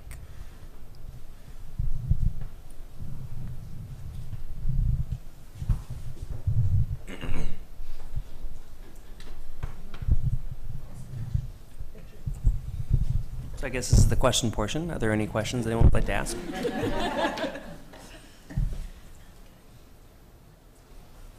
you determine which, I mean, sounds like you just work with Cochlear and Adele. How do you determine which one is going to be the best fit for your patients? I guess I'll start with that one. So it's really a collaborative experience with the patient, the surgeon, and the audiology team. There are medical reasons you may want to choose one device over the other. For example, for individuals who may have a cochlea that has some obstruction, oftentimes a styleted device or a device that has something that helps keep it rigid during the implantation process can be helpful to bypass the obstruction. Other times a soft electrode might be beneficial, and that's determined through a number of things: their level of residual hearing, if they have imaging or if they need imaging, what the imaging tells us about the nature of what the inner ear looks like, which is the part that accepts the electrode for the cochlear implant. And then provided that their hearing and their cochlea are acceptable for either types of electrodes, and then therefore either company can be selected. And then I typically at that point will partner with the patient to determine what it is about each implant they like and the system about which each that they like, and determining what might be the most beneficial for them. So it's really a case-by-case basis. You know, we do, if the surgeon has a medical preference, then that's the device that we choose. But if not, then we do spend a lot of time going over options with the patients. And I do try to tell patients, you know, think about what's going to be most valuable for you in everyday life. So looking at just connectivity, streaming, batteries, wearing options, and see what's going to be the most useful and practical for you.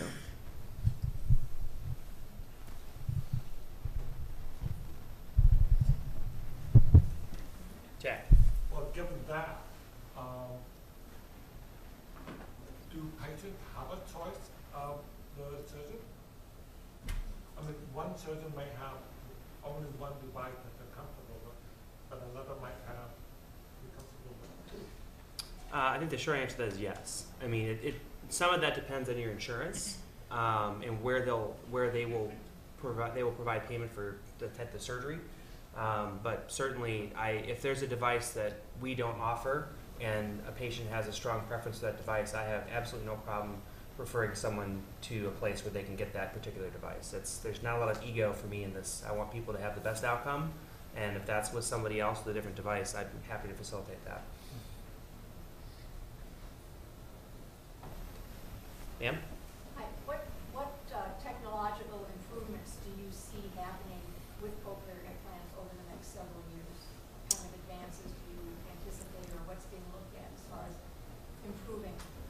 So from a device standpoint, or maybe I'll take this from the surgeon's perspective, and then I'll let our audiology colleagues comment. Can you use the microphone? Sure. So I'll address this from a surgical perspective at this point. So the big sort of thing at this point is trying to preserve as much hearing as possible, be as atraumatic to the cochlea as possible, while at the same time trying to bring down the level of stimulation that is required to drive the perception of hearing. And so those sometimes can be slightly opposed processes. And so coming up with electrode designs that are both atraumatic but can still stimulate the inner ear in a meaningful way with as little current as possible, that's really where people are spending a lot of time trying to develop new types of electrodes. As far as the rest of the implant, the receiver and the stimulator, trying to make these as low a profile as possible, trying to improve battery life. Those are things that are, from a device standpoint, are probably where I would see the most technological advancement in the short term. In the long term, ultimately, we would like to come up. I mean, the ideal device would be an implant that can be easily placed. It can provide very low levels of stimulation, which then prevent some of the crosstalk between the electrodes, which means that you can just grade some of your perception that is as least traumatic as possible, and then potentially in the future also deliver therapeutic interventions through the device for hair cell regeneration and so on and so forth. Maybe if there's any processing strategy improvements that you guys see coming, do you guys have any comments on that? So I think the biggest advancement that we have seen and hopefully will continue to see is the connectivity. Being able to connect to Bluetooth devices, different, whether it be microphone options, different streaming abilities, and different wearing styles. So hopefully we'll continue to see better improvement as that technology also improves. And just one more thing to add to what Wendy said with the connectivity, but also, the direct to smartphone thing that's going on with hearing aids. People love that. Also, in the off-the-ear styles, having rechargeable options with the batteries on those, I think it's heading there, so that's coming in the near future. One thing I'll add, I think that probably one advancement that I think that companies have already started looking at will be totally implantable cochlear implants. Those are implants where everything will be completely under the skin. There's been some technological challenges as far as how do you get sound across the skin in an efficient way. The Cochlear Corporation had at one point a trial totally implantable cochlear implant device that as of yet has not reached the market, at least in this country. But I think and there's some really talented engineers that are looking at how different sort of strategies for getting sound across the skin or across the eardrum into the device. But I think that is a solvable problem, and I think that's something that ultimately we'll be seeing, probably not in the next couple of years, but certainly I would expect within the next decade or so. Ma'am. I have a question. Earlier in the program, I heard stem cell research. There's a three-part question then. When is that foreseeable in the future? I don't have Cochlear, but I'm looking into it. But if I had a Cochlear, will stem cells work, or should I wait for stem cells research to come through? Tricky question. Stem cells, I think, are certainly stem cells and lots of different types of targeted therapies, whether it's hair cell regeneration, whether it's targeted gene editing, I think are things that are probably not going to be in the next number of years. Even if we are able to demonstrate in human models that it's quite effective, trying to get that through the FDA process will not be necessarily a short process. So I think what I would suggest is, and there may be a cost to getting an implant. And in other words, it may be that the damage that's done, because all of these implants, when they're placed, cause us a little bit of some trauma to the inner ear. You are making a surgical hole and placing a big electrode into the inner ear. And there can be a reaction by the body to that electrode. So I think that once that is a very good question. We see that most commonly, at least in my practice, of patients who have had a significant hearing loss, typically a relatively rapid hearing loss in just one ear. And so they're still able to utilize their better hearing ear for most of their communication needs. And so many people at this point are waiting sort of to see what shakes out in the next number of years before moving ahead with other types of hearing options. But it's an excellent question. Honestly, I don't know the answer when it'll be approved. It could be tomorrow. But I really think it'll be at least a number of years before we see this as something ready for prime time.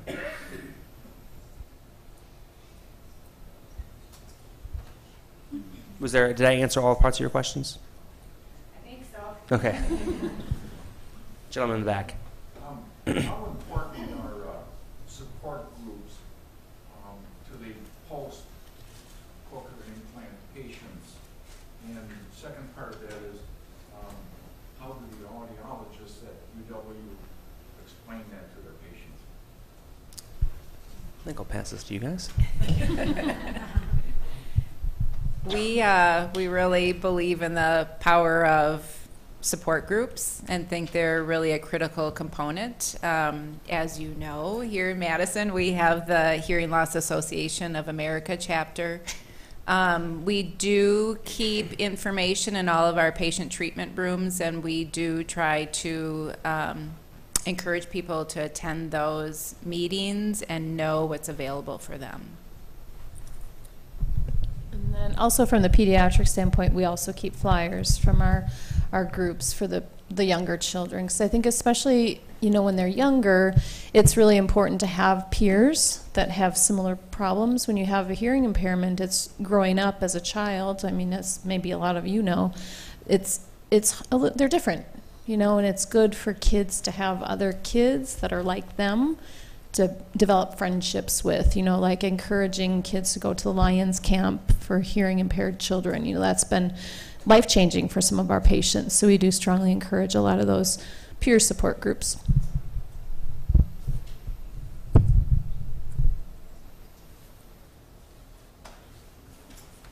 What do you think is the most important direction for the cochlear implant field to grow in as you're looking at from the clinical side of things? The patients have their own side of things, research has their own side of things. What's about clinical? I guess I'll start with that one. I would say, is your question more about what the company should be focused on? Or you guys think that more research or more development needs to be done, I guess? I would argue that what I think is the biggest challenge we have right now is access and funding.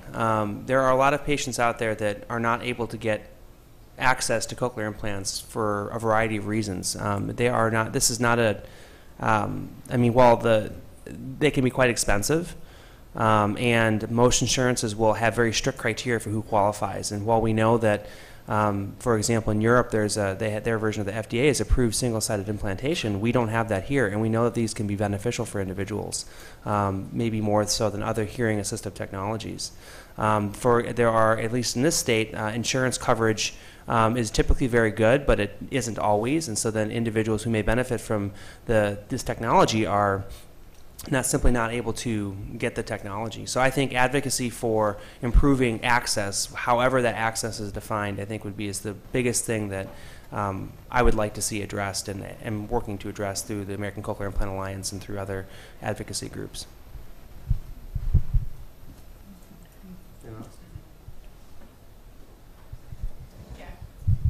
Fortunately, I don't have an active concern, but the implant comes with a warranty period.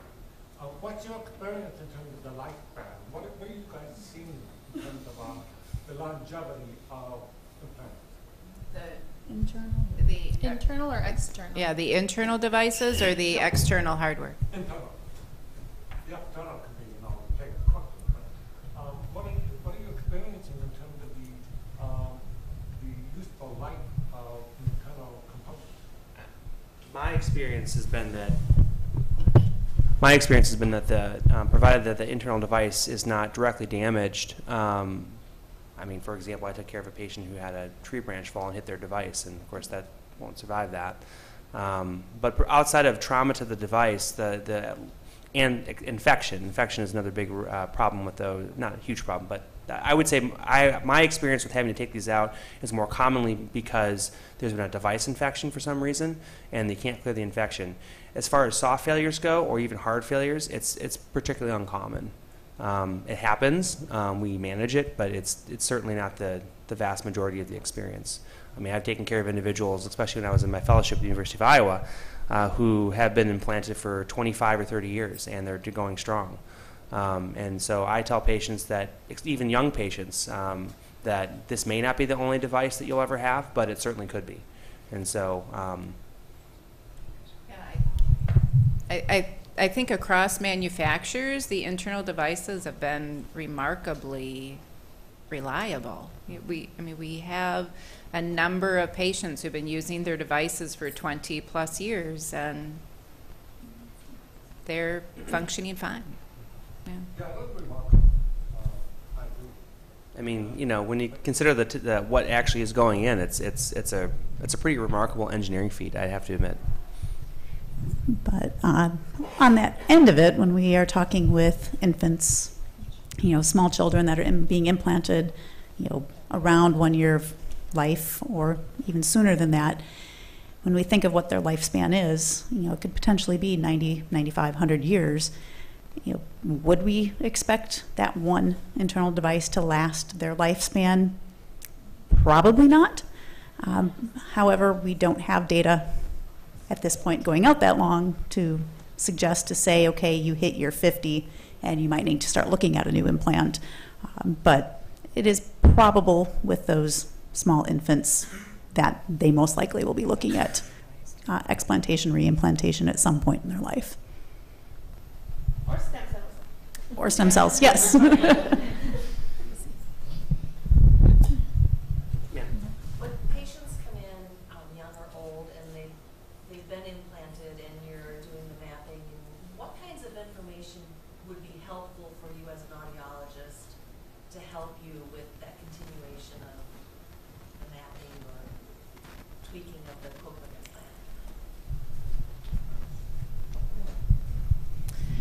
Well, it's a whole different process when we're dealing with children versus adults. So adults, you know, for the most part, can give us that, you know, their subjective input as far as, yes, that I can hear that, that's a soft sound, yes, I can hear that, that is a loud sound. When we're dealing with small kids, they don't have that sort of information to be able to give to us. So early on, you know, things that we want to know about is, how are they responding to sound? What observations are you seeing? You know, is it things that, you know, you can see consistent responses to just loud sounds? Or is it things that they're starting to recognize their name? Is it things, you know, they're starting to hear softer sounds in the environment that we as hearing people, you know, don't pay attention to? But being able to more identify what are those certain things that they're able to hear, that they're starting to respond to. And as those, you know, kind of beginning blocks start to occur, then we want to start looking at more of what speech sounds are they responding to. You know, is it more just vowel sounds? Are they getting consonant sounds? If they're getting consonant sounds, is it differentiating an F from an S, or an SH, a TH, CH type sounds? So more, it's things, you know, we see them for a very, very short period of time in their overall hearing, you know, rehab process. So being able to have input as far as what are they hearing, what's being observed, kind of helps direct us as to what we can do to make improvements to their maps to give them better access to sounds. Or if they're having any adverse reactions to sound, that's probably a very important thing, because we don't want that, you know, to have them experience discomfort when they're around certain sounds. You know, I think for adults, lifestyles change, work environments change. You know, you change jobs, you change living situations. I have patients who may have been in their own home for a number of years with their spouse where it was relatively quiet, and then they move to a retirement community or assisted care, and then they're in a dining room and more social situations. So so I try to ask every time I see them, what's working, what's not working, you know, how's telephone, how are you doing in specific situations, so we can adapt if we can or change things if we can. One thing I'll add to all this, even though I'm not an audiologist and have very little impact on the programming, is that if you are having a pain, discomfort, drainage, any sort of medical condition related to your implant, bring that up. I mean, yeah, right. This is something that people will be like, oh, it's supposed to be a little bit painful. No, it's not. You know, if there's a problem with the device, let someone know right away, because oftentimes it's something that can be, at least in the early stages, can be managed. But waiting until it is you know, there's no points for being in pain. If you're having a problem, let us know, because we'll be happy to see you and make sure that it's not something serious, which it typically isn't. But the only way to know is to look.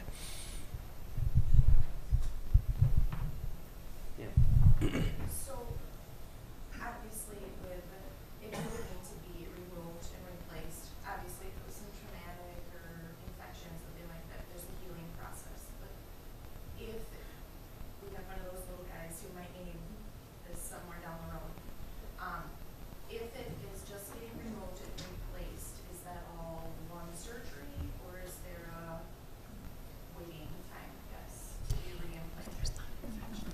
So no infection. So no infection. Failure, correct. So it certainly could be done in an explant reimplantation in one setting, but that sort of depends on the particulars of the case, you know, and whatnot. There could be intraoperative variables that you discover only through seeing. I mean, as good as imaging technology is today, there's just something.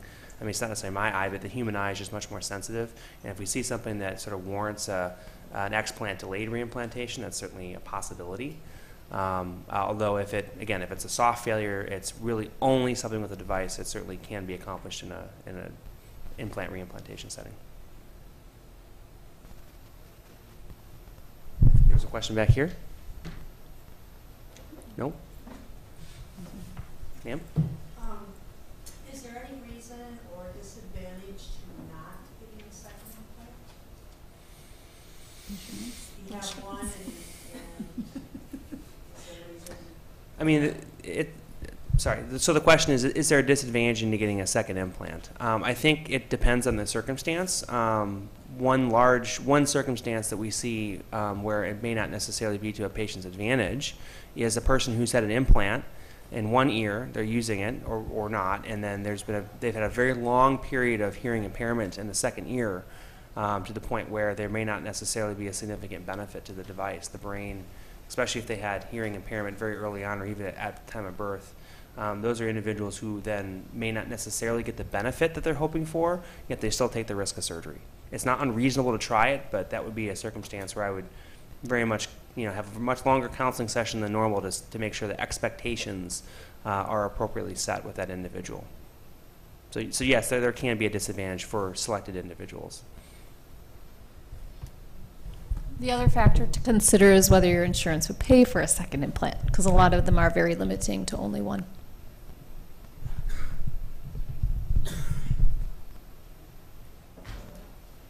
Does Medicare cover a second implant?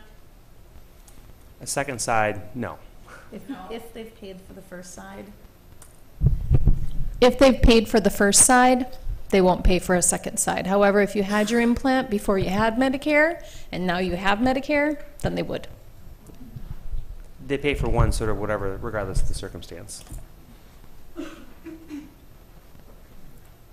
Sir. I wear hearing aids, so all this information about cochlear implants is fascinating to me. But I don't quite understand the concept of mapping and why mapping is so difficult. There were some references to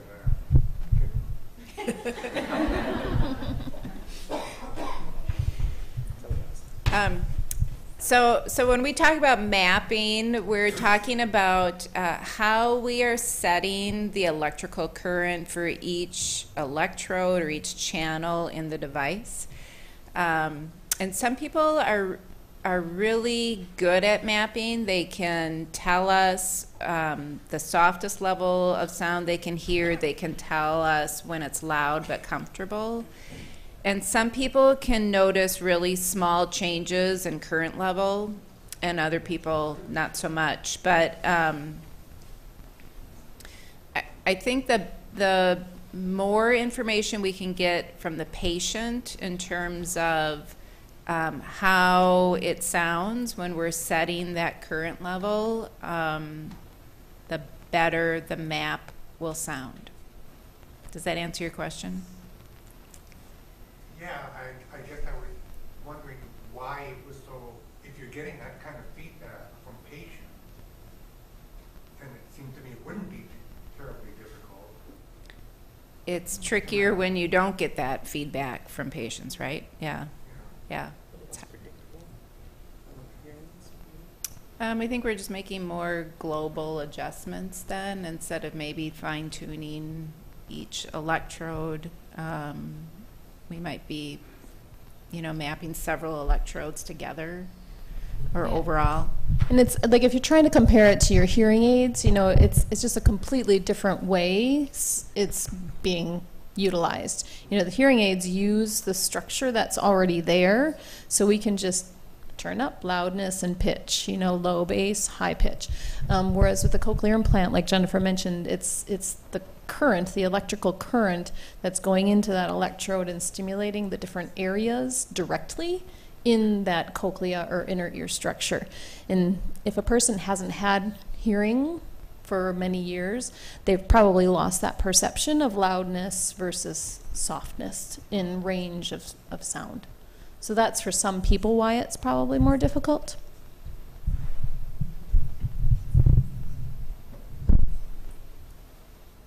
Yeah. Does the surgeon just do the surgery and then the patient is turned over to an audiologist for the rest of the mapping? Yes. Yes. For the role of the surgeon is to, once a patient has been deemed to be a cochlear implant, let me use the microphone, sorry. So once the patient's been deemed to be a cochlear implant candidate, which is typically done by one of our implant audiologists, then the next step is determining whether or not they can surgically get the implant, which there can be some factors there. So then there's usually one visit with the surgeon, sometimes more, some tests that may or may not have to be run. Then there's a surgery. Typically we see them back post-operatively to make sure things have healed up appropriately. And then really, you're not coming to see me often, but typically if there's any issues, whether maybe there's some pain with the device, there may be a blister over it, or even just to check to make sure everything is every couple of years to make sure things look okay. Oftentimes insurance companies will require a physician signature to get an upgrade to your processor, your external processor, and so then they want us to make sure that there's not any other medical reason you shouldn't get that. In other words, the electrode hasn't come out or their device hasn't infected before they do that. So oftentimes there is a long-standing relationship, but it's just much less frequent than it is with audiologists, where you're usually meeting at least once every 6 months to a year. Every year, Yeah. Yeah, kids more often. Yeah. Yeah. In the back. For those of you with pediatric clients, I've heard a lot that finding a way for infants to keep the processor on their head is quite challenging. I'm wondering what your best piece of advice is to parents who struggle with this. Put it back on. Just keep putting it back on. And they make, same with like for hearing aids, it's the same thing. Put it back on and just keep it on them. They make little pilot caps that you can tie tightly around their little heads, and they look really cute. Those are fairly effective, but some kids can get around that. We have a little boy who wears this headband that doesn't actually have it on his ear then, but it keeps it on it. He tolerates the headband, and it just sits on his headband. Anything else? Or clips to keep them connected to their body so they're not lost. And I think typically once they make that association to, okay, now when I've got this thing on my head and I'm watching TV, not only do I see Mickey Mouse dancing, but he's making a sound. Hey, what is that? Their interest gets piqued and they start making that association that, when I'm playing with my siblings or I'm with mom and dad or wherever, and I just don't see a mouth talking, that, wait, there's something else. Their ability to accept it, where it happens, but the longer they go without, in the beginning, with them wearing it maybe for 15, 20 minutes, and then let's give them a 2-hour break, and then let's put it back on for another 15, 20 minutes, and oh, well, they're upset, let's give them a break. It takes even longer for them to make that association, that connection. So, as one of our parents says, when your eyes are open, your ears are on, there is no choice.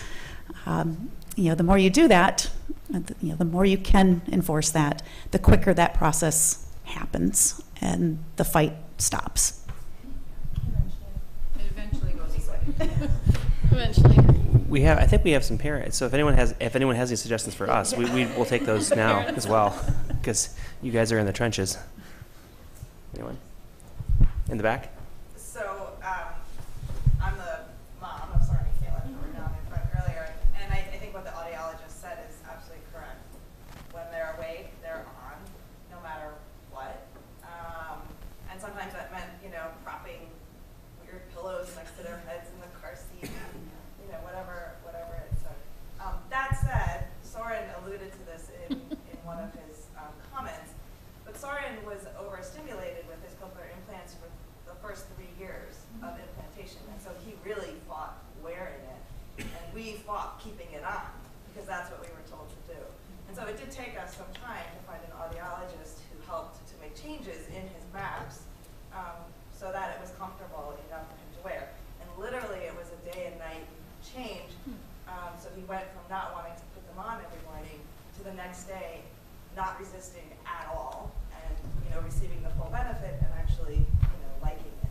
So just to say, to take your children's cues also seriously, but yeah, keep them on, because they do, as you can see, they do work.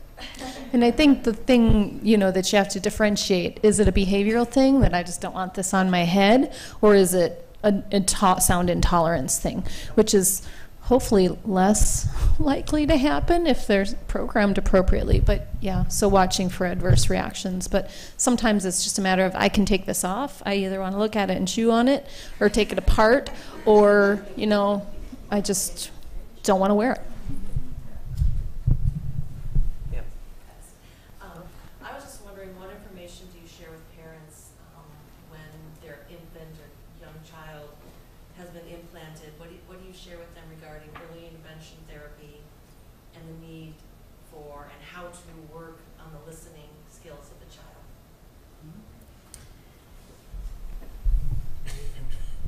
So we do rely heavily on our community speech therapists, whether it be through Birth to 3, early intervention, school programs. But so we do also have a speech pathologist that does work with our team with the pediatrics. That is also, families a lot of times are not local.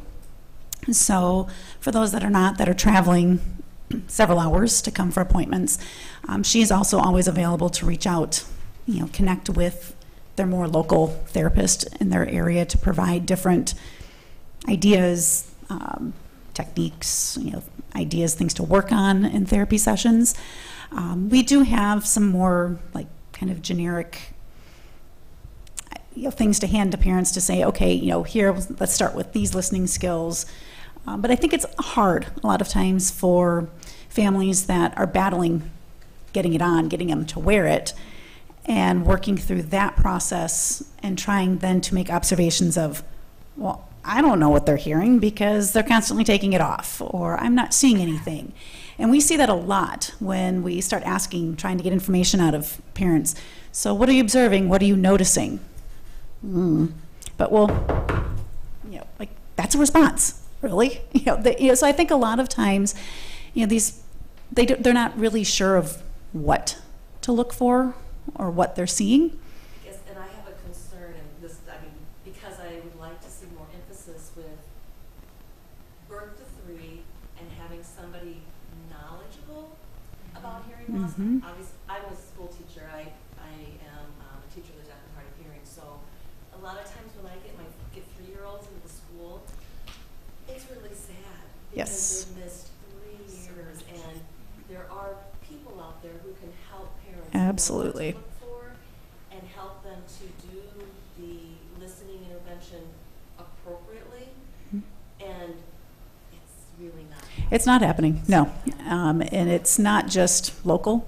I mean, we see that all over the state. I think some of it is access, funding, that, okay, yes, you get one session every 3 weeks or one session a month, and that session for, a 1-year-old, obviously they're not going to sit there for an hour and be engaged, and it's, so they try to break that up, but yeah. It'd be nice, because I think it's really through the parents that they get trained, not necessarily the therapist coming in and working with the child. And that's just a concern. So parents, be strong. Advocacy. I would argue strongly advocacy. If this is something where I think that, as a country and as a state, there are opportunities for improvement in care, and I think that we just need to be strong and vocal, and I try to be, and I encourage all my patients and families to talk and be open with other people and advocate with your local representatives and officials to improve funding for these things, because they really can make a significant difference in people's quality of life and trajectory of life if these services are provided early and often.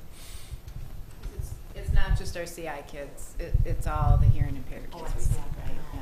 Yeah. We have one last question or comment from Jack. Yes, I do. I want to emphasize that about advocacy. And one of the things that I think is really important is to push for access. Loop system, good apparatus. We really don't have very many in this country. Europe has been doing this for years. We are lacking it. When that goes in, the access is just escalate. It's great. But people need to act. The assumption is, we're hearing it. It makes loud. It doesn't work. And we all know, but the majority of the population doesn't. So saying, hey, I want some new $60 in this building. In this room. For my child. I agree. I think we all agree. I mean, Yeah. Did you have a question? I just wanted to add too, in addition to taking your child to an auditory verbal therapist or speech therapist, and that's an hour here, an hour there, at home, constant narrating, talking about everything you do, like to the point where it feels like it's too much, but just look at my pink phone and, just using as many words to describe things as possible all the time is helpful too. And that's what we do tell parents who are, new to the implant community with their child. Talk to them. Tell them you're opening the door. Oh, what's that I hear? And just explaining everything over ad nauseum. Yeah, you feel like a broken record. But the more kids are exposed to these different sounds and words, the better their outcomes will be. And there are different programs that are offered by various manufacturers that we do provide that are newer available, that we do provide to parents to help with some of these things, learning when sound is on and off and using music to engage and things like that. Reinforce companies that install assistive devices. American Players Theater in Spring Green and Outdoor Theater. When they renovated that theater, that old theater, put in a hearing loop and it works great. So you have to say to the people, I appreciate that. I'm here because of that. More places need to do that. Wonderful. Well, what a great note to end on of hope and lots of work for all of us to do in the advocacy space. And thank you for taking time to be here with us this morning. And thank you so much to our clinician experts.